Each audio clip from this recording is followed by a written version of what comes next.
बिस्मिल्लाहिर्रहमानिर्रहीम। मैं नज़ीर Ahmad loan master UPS राशनपुरा, जमात सातवीं। और हमारी किताब का नाम जो है वह है उर्दू। और हमारा आज का जो मौजू है वह है श्रीनगर से कारगिल तक। तो आज की तारीख जो है वह 11 जून 2021। प्यारे बच्चों, अस्सलाम वालेकुम। आप जानते हैं कि हमें पिछले सबक में हमने पढ़ा है श्रीनगर से कारगिल तक का सफ़र। तो आज हम आगे पढ़ने जा रहे हैं।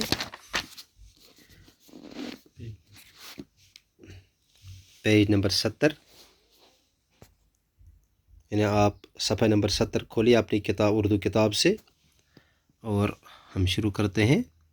द्रास में दर्जा हरारत सर्दियों के मौसम में -45 डिग्री तक गिर जाता है। द्रास में अगरचे बहुत कम बारिश होती है, लेकिन ये छोटा सा खिता सरसब्ज़ व शादाब है। यहाँ पर जदीद तर्ज के मुतअद्दिद फार्म नज़र आते हैं। यहाँ ऐसे मकानात तामीर हुए हैं जो शमसी तवानाई से गर्म रहते हैं। द्रास से गुजरने के बाद नंगे पहाड़ों का एक लंबा सिलसिला शुरू होता है। शाहराई दरियाई द्रास के किनारे किनारे होती है। शाहरा दरियाई द्रास के किनारे किनारे होती हुई खरबू नाम के गांवों से गुजरती है। दूर चोटियों पर जब गुरूब होते सूरज की किरणें पड़ती हैं तो ऐसा लगता है कि जैसे सारे पहाड़ों पर सोने की चादर चढ़ाई गई है। ऐसे ही हैरत अंगेज कुदरती नज़ारे देखते हुए हम शाम के वक़्त करगिल पहुंच जाते हैं।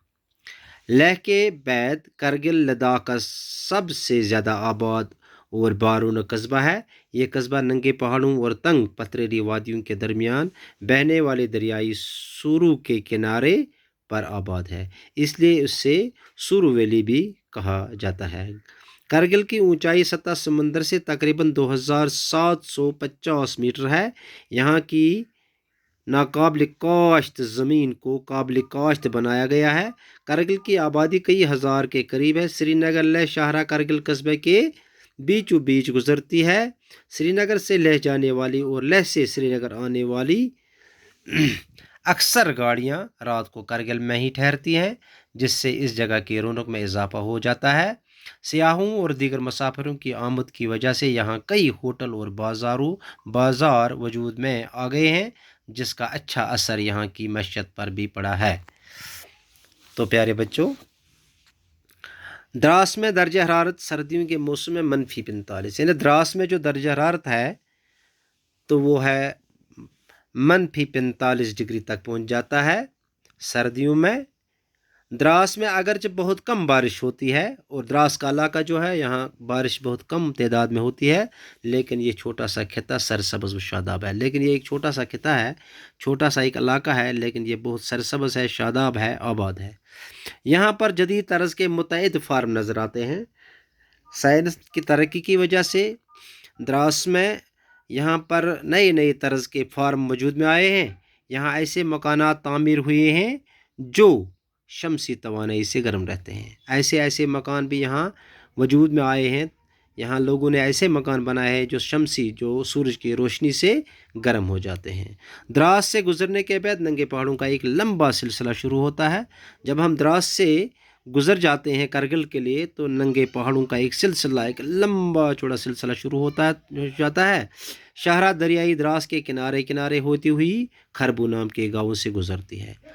तो शाहरा जो है, ये जो कौमी शाहरा है, ये जो सड़क है, ये दरियाई द्रास के किनारे किनारे होती हुई एक गाँव से गुजरती हुई जाती है, जिस गाँव का नाम खरबू है।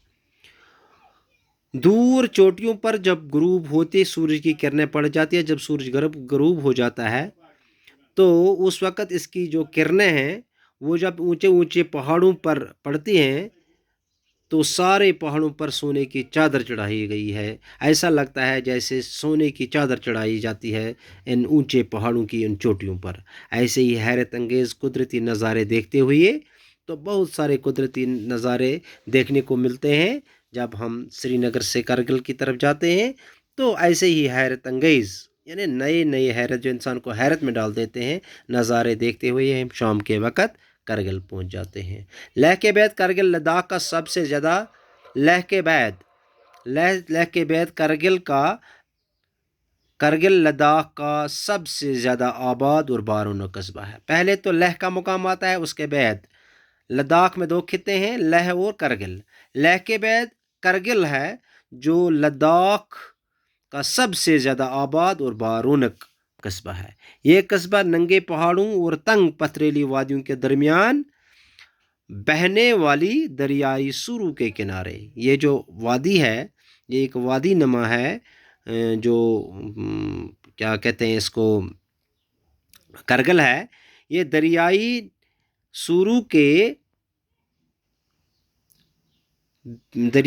کے کنارے آباد ہے، درمیان میں بہنے والی سورو کنارے پر آباد ہے، اس لیے اس سے سورو ویلی بھی کہا جاتا ہے۔ تو سورو ویلی کے نام سے بھی اس کو یاد کیا جاتا ہے، یعنی نام لیا جاتا ہے۔ کرگل کی اونچائی، اب کرگل کی اونچائی کتنی ہے؟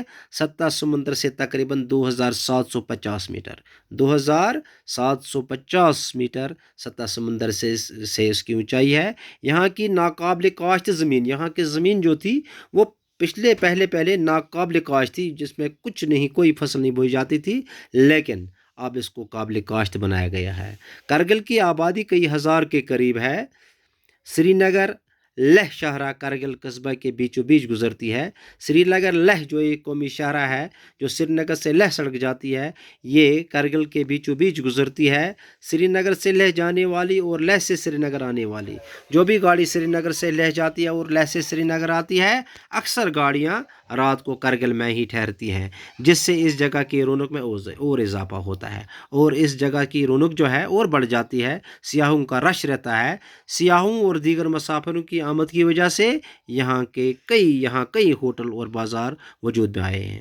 اب جو کہ سیاح لوگ جاتے ہیں، بہت سارے لوگ کرگل اور لہ کو دیکھنے کے لیے جاتے ہیں، تو ان کی رہائش کے لیے، ان کی سہولت کے لیے یہاں کئی ہوٹل وجود میں آئے ہیں اور کئی نئے بازار وجود میں آئے ہیں، جس کا اچھا اثر یہاں کی معیشت پر بھی پڑا ہے۔ تو اس کی یہاں معیشت بڑھ گئی ہے، یہاں کے لوگوں کا کاروبار بڑھ گیا ہے، تو یہ اسی کی وجہ سے جو یہ سیاح لوگ جاتے ہیں، بازار وجود میں آئے، نئے ہوٹل وجود میں آئے، اور یہاں کی آمدنی میں اس سے اضافہ ہو گیا۔ تو آج کے لیے اتنا ہی بچوں، اللہ حافظ۔